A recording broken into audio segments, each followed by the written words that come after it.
High মিনাসান, আসসালামু আলাইকুম, konnichiwa। তো আমরা আজকে মিনানো নিহঙ্গোর লেসন 3 কন্টিনিউ করব। তো চলুন শুরু করা যাক। কোকো, সোকো, আসোকো, আবার কোচিরা, সোচিরা, দোচিরা। তো এগুলা কি এই আপনার কোনো একটা পদগুলো কোনো স্থান নির্দেশ করে। যেমন লেসন 2 এ আমরা শিখেছি কোকো বক্তা যেখানে আসেন সেই জায়গাকে নির্দেশ করে, তারপর সোকো শ্রোতা যেখানে আসেন সেই জায়গাকে নির্দেশ করে, আসোকো বক্তা এবং শ্রোতা উভয়ের থেকে দূরে জায়গা নির্দেশ করে। যেমন এই নির্দেশকগুলো কোনো জিনিস বা বস্তুকে নির্দেশ করতেও ব্যবহৃত হয়। সেই জিনিসগুলো বক্তা এবং শ্রোতার কাছাকাছি থাকে। ঠিক আছে, মানে এক কথায় আপনাদের কোথায় থাকা লাগবে, এগুলো আপনাদের দৃষ্টি সীমার ভিতরে থাকা লাগবে।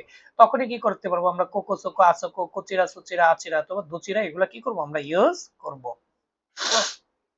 আচ্ছা, তারপর আসেন করে বক্তার কাছে থাকা জিনিস, সরে শ্রোতার কাছে থাকা জিনিস, আরে বক্তা এবং শ্রোতা দুজন থেকে দূরে জিনিস। নোট, এটা নোট রাখতে হবে আমাদের। বক্তা যখন বক্তা তার এলাকা অঞ্চলকে যেমন নিজের দেশ, কোম্পানি, শহর ইত্যাদি শ্রোতার সাথে ভাগ করে নেন তিনি কোকো ব্যবহার করেন। এই পরিস্থিতিতে সোকো বক্তা এবং শ্রোতা উভয়ের থেকে কিছুটা দূরে অবস্থিত এরকম জায়গা বোঝাতে ব্যবহার করা হয়। যেমন আসোকো উভয় থেকে আরো বেশি দূরে। এবং আমি আবার বলছি কোকো সোকো আসোকো করে সরে আর এগুলো কি আমার দৃষ্টি সীমার ভিতরে থাকা লাগবে।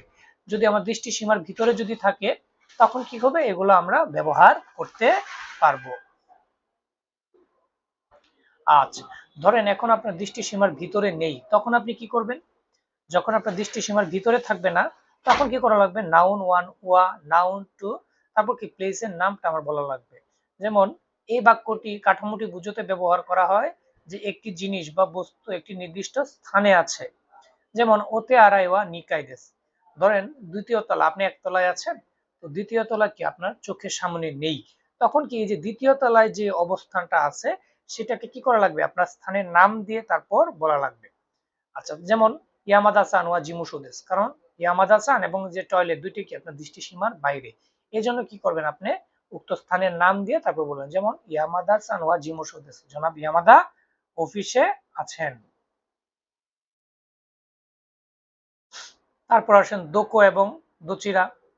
আচ্ছা, তাহলে দোকো হলো যে কি কোন এই মানে কোথায়, এবং দোচিরা মানে কে বা কোন দিকে বা এরকম অর্থে বা কি ব্যবহার করা হয়। যেমন দোচিরা হলো যে কি দোকোর চেয়ে একটু বেশি পোলাইট বা বেশি ভদ্র। দোকোটা হলো সাধারণ ফুৎস এবং দোচিরা যেটা এটা হলো যে কি ভদ্ররূপ হিসেবে ব্যবহার করা হয়।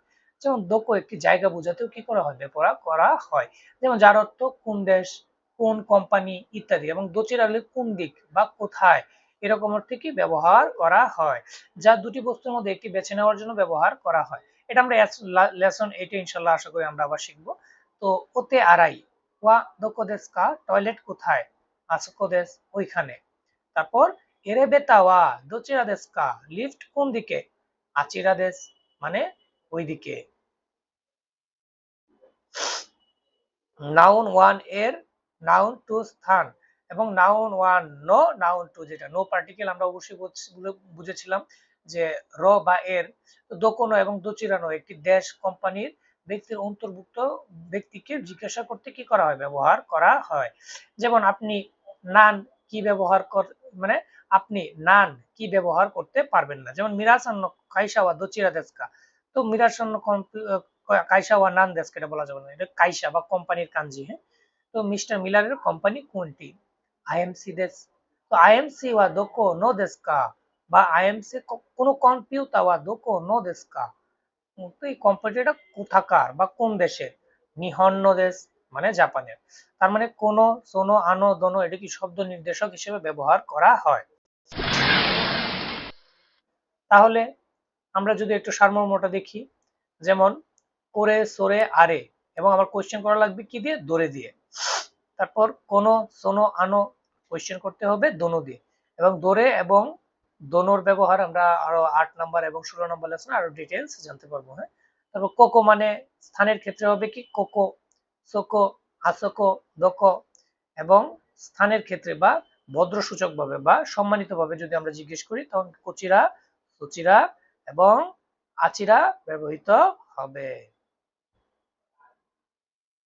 আমরা জানি কোন নাউনকে সম্মান সুদর মানে সম্মান প্রদর্শন করার জন্য উক্ত নাউনের পূর্বে কি করা হয়? ও ব্যবহার করা হয়। তো ওই ওকে যদি আমি কি করি, আগে যদি ব্যবহার করি কোনো নাউনের, তখন কি উক্ত এটা কি সম্মানসূচক হিসেবে ব্যবহার করা হবে। যেমন ও উপসর্গটি কোনো ব্যক্তি বা তৃতীয় পক্ষের প্রতি সম্মান বোঝাতেও ব্যবহার করা হয়। এটা কাঞ্জিটা হলো কুনির কাঞ্জি বা দেশের কাঞ্জি। যেমন ও কুনি ওয়া দোচিরা দেশকা, আপনি কোন দেশের অথবা কোন দেশের নাগরিক। はい、皆さん、最後まで見てくれて本当にありがとうございました。শেষ পর্যন্ত দেখার জন্য আপনাকে অসংখ্য অসংখ্য ধন্যবাদ। এখন অনুগ্রহ করে রেনসু এ এবং রেনসু বিটা কমপ্লিট করেন।